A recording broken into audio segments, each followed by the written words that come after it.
discussed about AIDS. Today we are going to discuss about the most dreaded disease of human being, and which is the major cause of death all over the globe, that is cancer.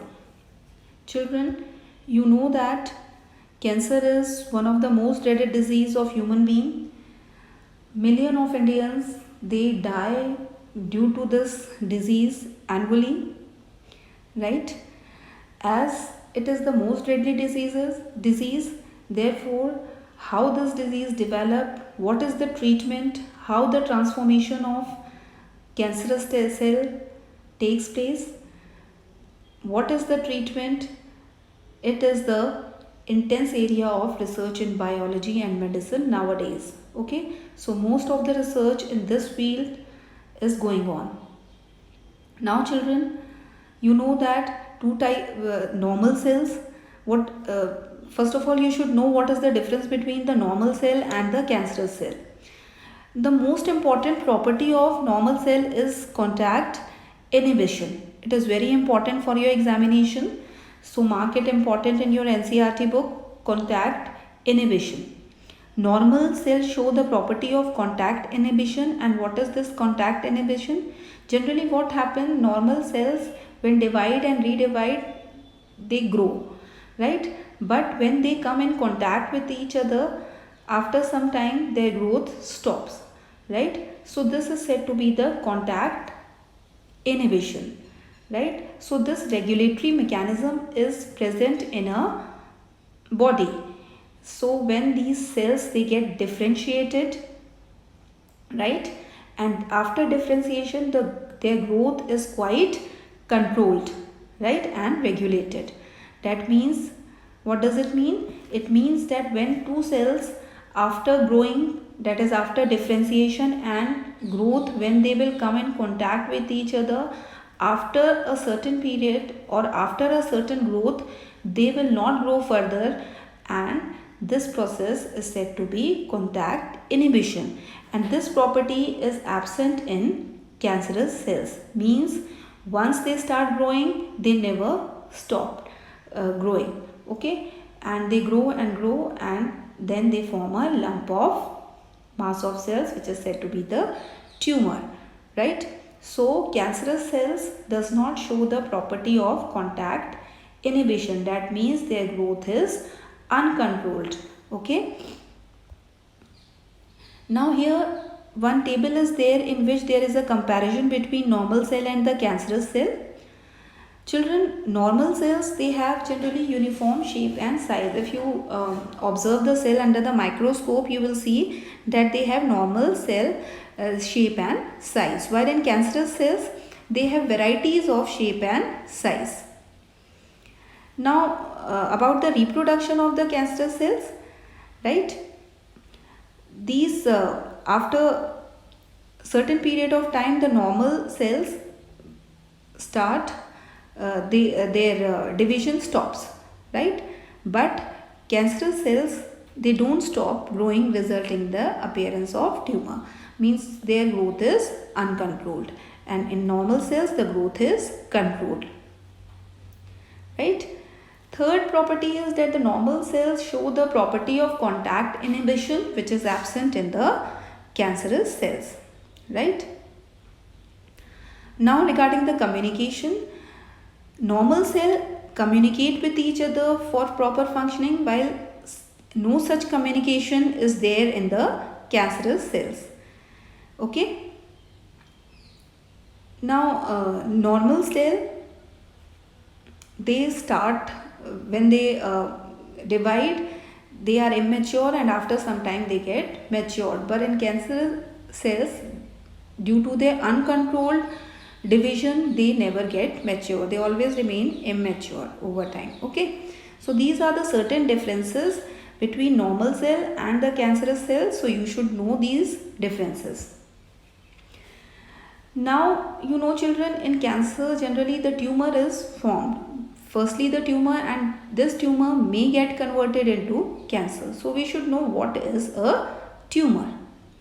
So a tumor, you know children, I told you earlier that in cancer, when the cell, they divide and redivide, and their division is uncontrolled. So tumor is a abnormal lump or growth of cells. When cells at any particular area, they divide and redivide and their number increases many-fold, then it form a lump of cell or cluster of cell, which is said to be a tumor. So when the cells of the tumor, they are normal, then it is said to be the benign tumor, and when these cells, they are cancerous, they are said to be the malignant tumor. So two types of tumors they are there. One is benign tumor, in which the cells, they are not cancerous, therefore these tumors, they are not very much worrisome. But in case of this malignant tumor, the cells, they are cancerous. So if malignant tumor is there, then you have to worry about it. Okay. So all cancers, children, they are not tumor. For example, blood cancer. If you see the blood cancer, tumor is not formed, right? So it is not always that if tumor is there, then only cancer will take place. Certain cancers do not have tumors. Okay. Now children, I told you earlier, in this picture you are seeing two types of tumors. One is benign tumor and other is malignant tumor. Okay. So here this is benign tumor and this is malignant tumor. So you are clearly seeing the difference between these two tumors. That is, in benign tumor, the cells, they are not cancerous and they won't spread.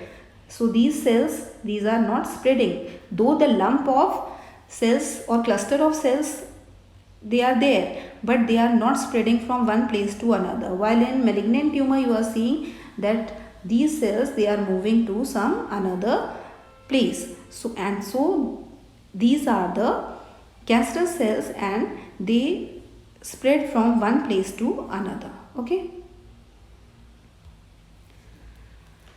Now we will study about the benign tumor.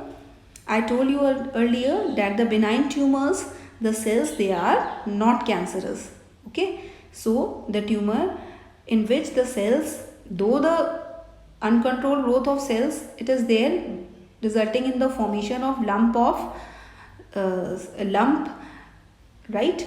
But these cells, they are not cancerous. Okay. It won't invade nearby tissue and it will not spread to other areas of the body. Okay. So this is the special property which is said to be the metastasis. Okay. Metastasis. So this metastasis, it will not appear in benign tumors. Okay. Because in benign tumor, the cells are confined in a particular place, right? So here metastasis process is not there. Metastasis means when cells move from one place to another. That means if they invade to the other tissue, then it is said to be the metastasis. So metastasis, it is absent in benign tumors. So that is why the benign tumor, they are less worrisome because they are not cancerous. They are worrisome when they are pressing the nearby tissue. Okay. Sometimes these benign tumor, we have to operate them, or we have to remove these benign tumors because they start pressing the nearby tissues or cells. Okay. And when they will start, especially in case of brain, if in brain any tumor is there and this tumor, it is start pressing the nearby cells or tissue, then it becomes sometime it has to be removed and it become worrisome. Okay. So here examples of benign tumor: fibroids. Generally it is found in the uterus of female, and these fibroids, right, they are the small tumors which are present in the uterus, right? And lipomas means fatty tissues like subcutaneous fat, which is present in our legs, especially in the this hip region, right? Sometimes lipomass is also there, and these are the examples of benign tumors. And these benign tumors, they are not cancerous. So if they are not causing any problem to your body, it may remain as it is in your body and they are not removed. Okay, so fibroid in the uterus and lipomas, they are the example of benign tumors. So sometime when these benign tumors, their growth become very much uncontrolled and they start pressing the nearby tissues or cells, so they have to remove from the body because they may change to a malignant tumor. So by the doctor advice, if the doctor advise somebody to remove these benign tumors, you have to remove it because they may harm your body. Okay, sometimes they become very much large, right, weighing pounds, and then they have to remove. Okay, as I told you earlier that sometimes they become very much dangerous when they start pressing the nearby cells or tissue, as in brain. Okay, and especially the vital organ, sometimes they block the channels and then they have to remove by surgery. Now we will study about the malignant tumors. Malignant means cancer. Okay, if cancer cells, they are there in the tumor, then the tumor is said to be the malignant tumor, and these tumors, they are very dangerous and life threatening. So what happened in this malignant tumor? Sometimes what happened, the cancer cells, they move with the bloodstream or lymph nodes, right? And then these cells, they affect the other tissues or organ, and this process is said to be metastasis. This is very important for your board examination. That is, metastasis is present in malignant tumors while it is absent in benign tumors. Okay, so this is very important. Mark it important in your NCERT book. Okay, now these cancer cells, with the help of bloodstream and lymph node, they travel all across the body and they affect the most of the body organs if they are not treated well in time. Okay, so they may affect lungs, they may affect breast, reproductive organ, blood, skin. Okay, now there is one note that metastasis is the spread of cancer cells to a new area of the body. And how this spread of cancer cells takes place? By the means of lymph system or bloodstream. Children, in a body, cardiovascular system is there as well as lymphatic system is there. So these two body fluids, lymph and blood, they are responsible for transporting the cancer cell from one part of the body to another, and this process is said to be the metastasis.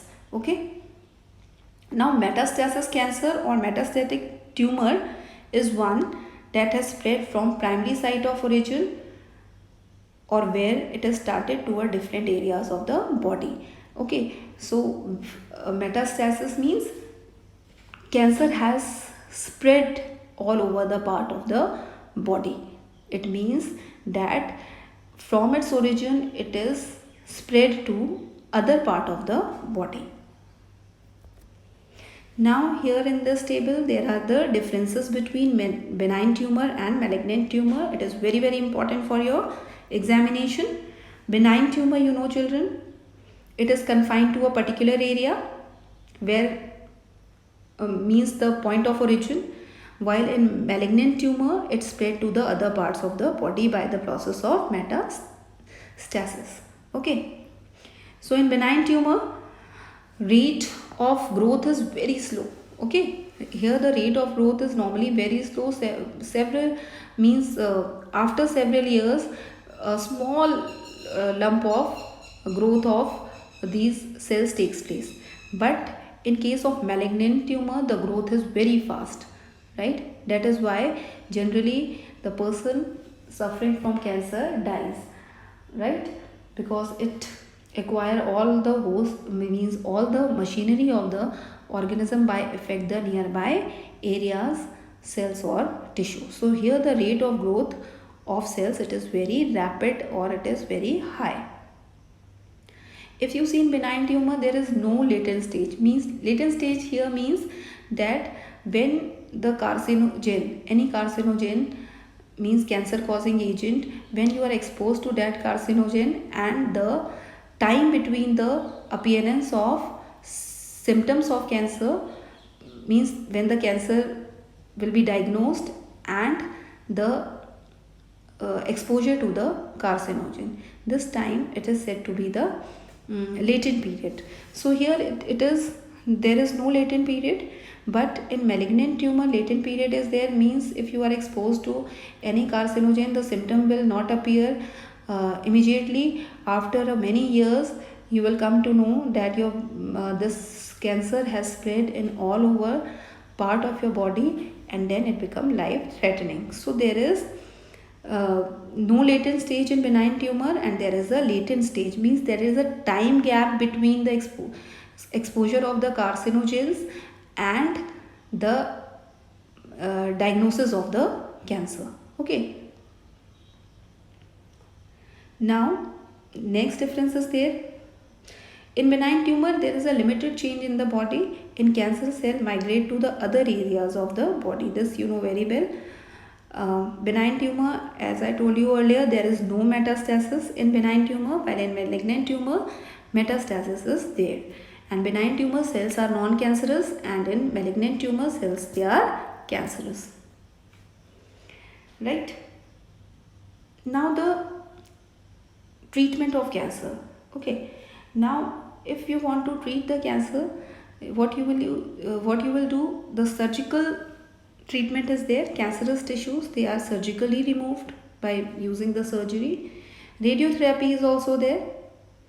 Means you will irradiate. Irradiate means by using the radiation you will kill the cancerous cells. Okay. Chemotherapy means you are giving the drugs which will damage the cancerous cells, but here very side effects of this chemotherapy is there when you are using the drug to kill the cancerous cell. Mainly the hair loss, anemia, weight loss, etc. it takes place. Okay. So it has many side effects.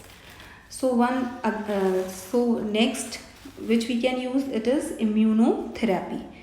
In immunotherapy, children, patients, they are given alpha interferon, right? These alpha interferon will activate their immune system and they help in destroying the tumors. So immune system, with the alpha interferon, the immune system will get activated and it will destroy the tumors. So there are the mainly three common approaches for the treatment of cancer. That is, first is surgery, second is radiation therapy, and third is immunotherapy. Okay. So in radiation therapy, children, it is clear that by using the different type of radiation, cancerous cells, they are killed. And here proper care should be taken that there should not be any harm to a normal tissue or cells that surrounds the tumor. Right. Beside this, chemotherapy is also there, and in chemotherapy the various drugs they are giving, but their chemotherapy has many side effects like hair loss, anemia, weight loss, etc. Okay. Sometimes the combination of all the three is given to treat the cancer. Means surgical treatment is also there along with radiotherapy, and chemotherapy is also there. Right. And lastly, I told you about the alpha interferon, and these alpha interferon, they boost up their immune system, and these immune system, when these alpha interferon they are given to a patient, they will boost the immune system and it will help in destroying the tumors.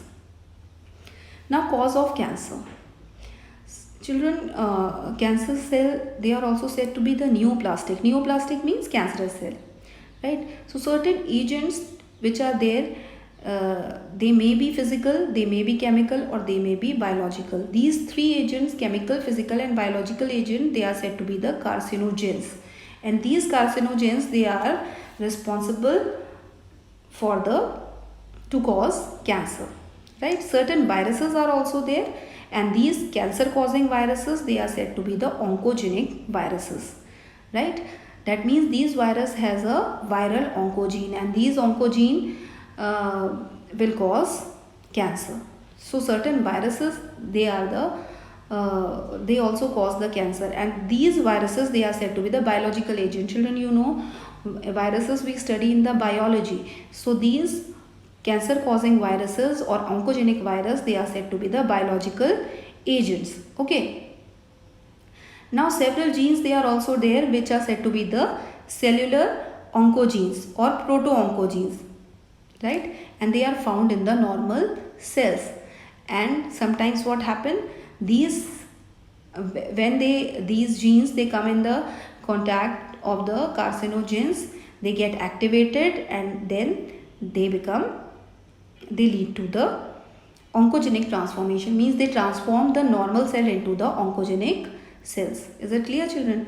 Means the genes, they are already present in the, you know, the genes, these oncogenic genes, they are present in the normal cell, but if some due to some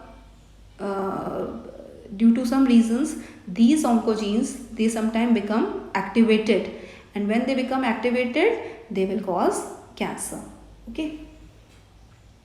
So this is about the biological carcinogens, right? Certain radiations, they are also there. Ionizing radiations, like, you know, children, X-rays and gamma rays, they are the ionizing radiation, and non-ionizing radiation like UV radiations, right? And they damage a DNA, leading to neoplastic transformation. Means they convert normal cell to a cancerous cell.